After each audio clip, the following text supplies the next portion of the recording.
welcome back. In this video, I'll be positioning the transom onto the back of the boat. In a follow-up video, I'll add the structural components to the transom. I won't make any cuts into the transom frame until I align the keel and the chines.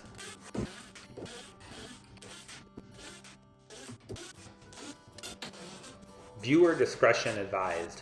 This is a very detailed video. Okay, so this is the transom, and now we've got to put this on the boat upside down. I'm going to start this video by reminding us that we have these transom supports set up here on the water line. But it's important to remember that I actually made my Strongback 1 inch wider than it was supposed to be, and hence I've always been using these 1/2 inch spacers in between the Strongback legs and the Strongback. But here, I did not do so. So I need to take these off and push them in by 1/2 inch, and I'm just gonna use some of my 1/2 inch plywood to do the offset. If I don't do that, the height, because the transom's curved, it won't fit on here properly. So that's what I'm gonna do now.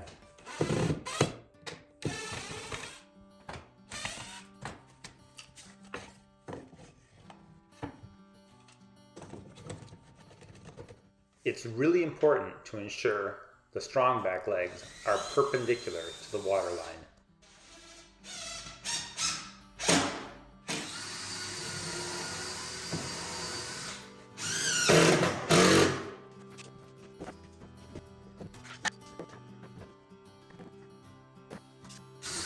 I have clearly watched Dan Lee's videos too many times because I too placed my transom on upside down. Positioning the transom is quite difficult. I first ensure the stringers are level.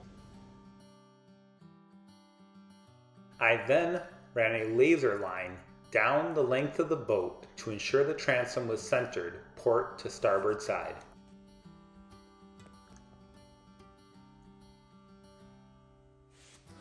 Okay, so I've been watching Dan Lee's videos and I'm still not 100% sure how to bring the transom frame down. So I've set up a laser line to make sure I have this down the center here. And what I think I want to do now is I have to figure out how far down to cut these notches. I think what I'm going to do is just come right to, let's just say there, and it's a 4 1/4 inches. For clarity, the 4 1/4 inches is measured from the bottom of the transom to the top of the Strongback leg landing spot. This side, hopefully it's the same.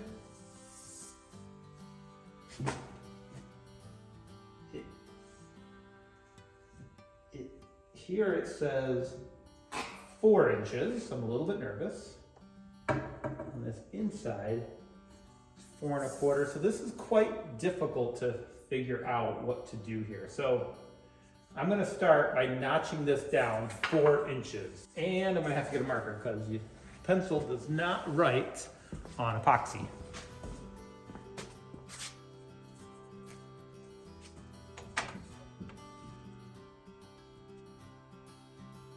I also need to bring this inside edge down 4 inches. And if you see me using a level, just know that I already know the stringer from frame 11 on back is completely level.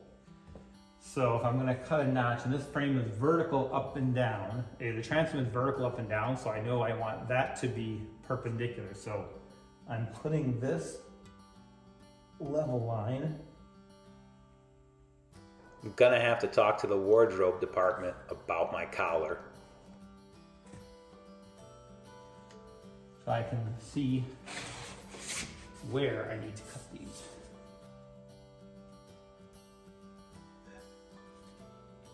So I'm gonna ease my way into this.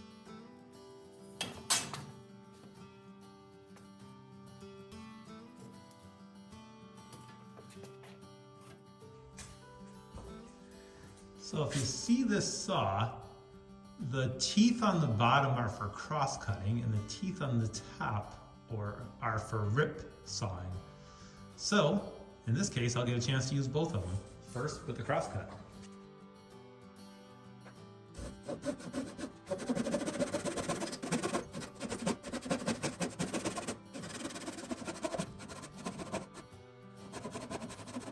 I think what I'm going to do is just cut this right off.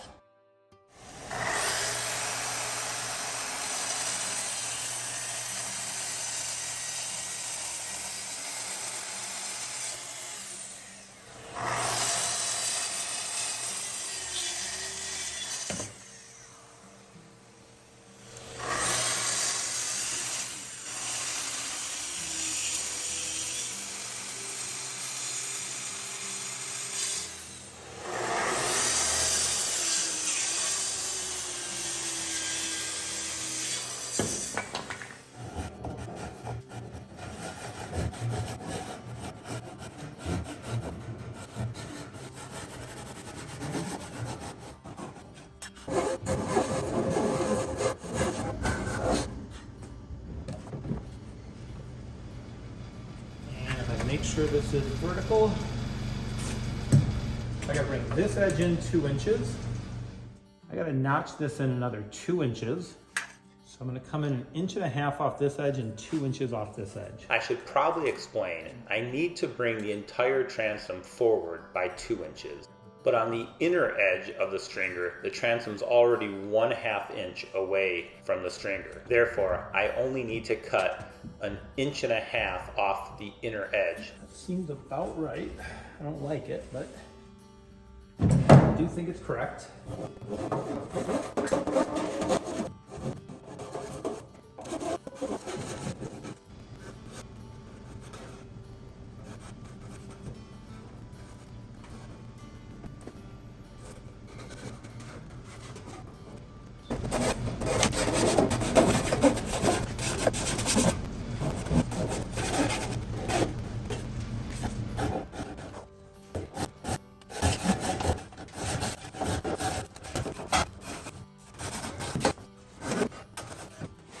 With the transom positioned front to back, I turn my attention to aligning it along the center of the keel.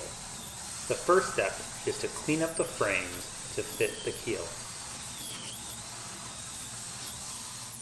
Notice that the keel slots are rounded in the corners from the CNC router.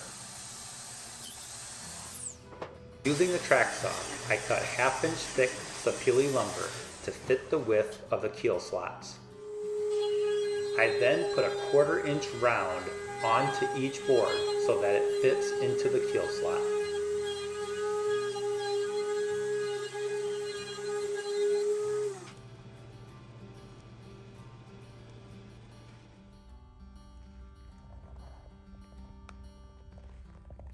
With a few keel boards in place, I then center and get ready to mark the keel pad.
So I've cut the keel base, and now I'm going to put a piece of the keel in. This is the 7-inch wide part, and notice that if you can see this, I've taken a router, a 1/4 inch round router, to round out the edges, because if you remember when I'm cutting this on CNC, I've got a routed edge here. So rather than work on trying to make this perfectly square, I just went ahead and routed off the bottom edges. So what I'm going to do is put this in and slide, oops, don't want to slide it down.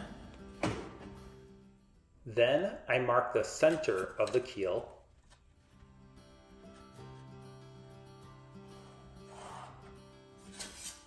Okay, so I've got that marked down the center. And what I want to do, I'm going to do this a little bit different than Dan Lee did. I am going to have I think it's called the keel base board that I've cut here at the bottom. I'm going to have that go under the transom frame.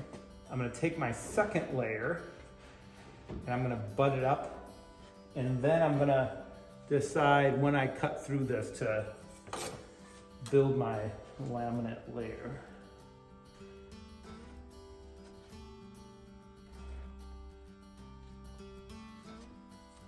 And mark that off and just try to cut that just a little bit so that it fits in there nicely.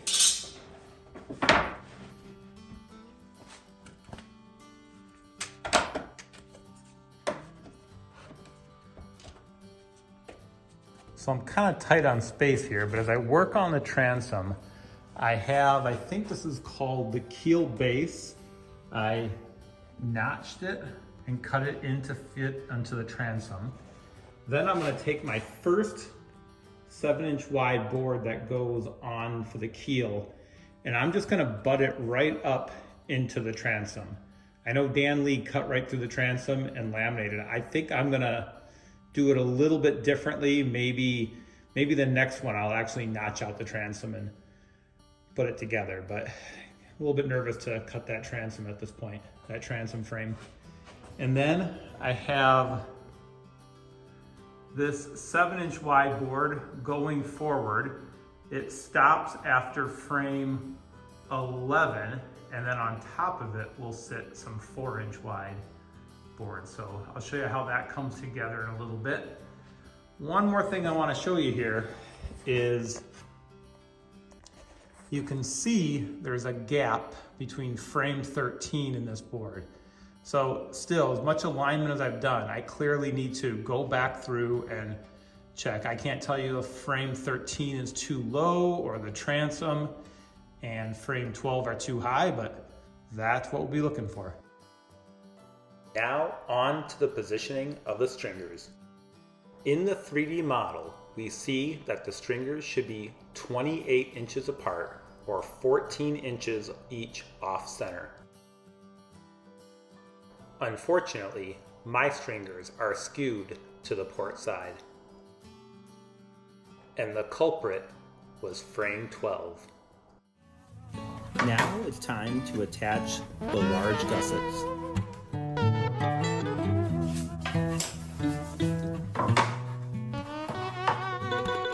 I dry fit the gussets like every other gusset and bulkhead. But then I clearly treat these as gussets because I remove them, preparing them for permanent bonding with epoxy. In Dan Lee's quarter scale build, he only dry fit these gussets, treating them like bulkheads, and then they will be permanently attached at a later stage. With further study of the plans, I'm confident that either method will work because the gussets don't fit onto the stringers. They just line up next to the stringers. Well, I was wrong. I had to lift frame 12, sand about 1/4 inch off the inside edge of each bulkhead so that at the transom, each stringer inside edge would be 14 inches off center. With the transom centered, I then measured to ensure the bottom of the transom was 51.5 inches from the waterline. To my chagrin, my measure was 52.25, 3/4 of an inch too long. and the top of the transom was 16 3/4 inches above the waterline. In my build, the top of the transom to the waterline was 16 7/8 inch, which means my transom itself is 5/8 of an inch too tall, an error I'm not going to fix at this point. On the model, the chine flat to the waterline is 43 7/8 inch. On my build, the chine flat to the waterline is exactly 44 inches on each side. And finally, that the top side edges were 21 1/4 inches above the waterline. On my boat, the top side edge to the waterline was 21 1/4 inches on the starboard side and 21 1/2 inches on the port side. In summary, I can't get the transom perfectly aligned vertically to the model. That said, when I go to permanently mount the transom to the stringers and the keel, I plan to mount it 1/8 inch lower than the current setting. To ensure the correct front to back position of the transom, I measured from the chine flat to frame 13 and from the chine flat to frame 12. On my build, my lengths were almost 1/2 inch too long, but what was more important is from frame 12 to the transom was 39 inches on each frame, and from frame 13 to the transom was 19 inches. Well, that does it for this video. In my next video, I'll be adding the fillers and the vertical beams to the transom. Till then, cheers.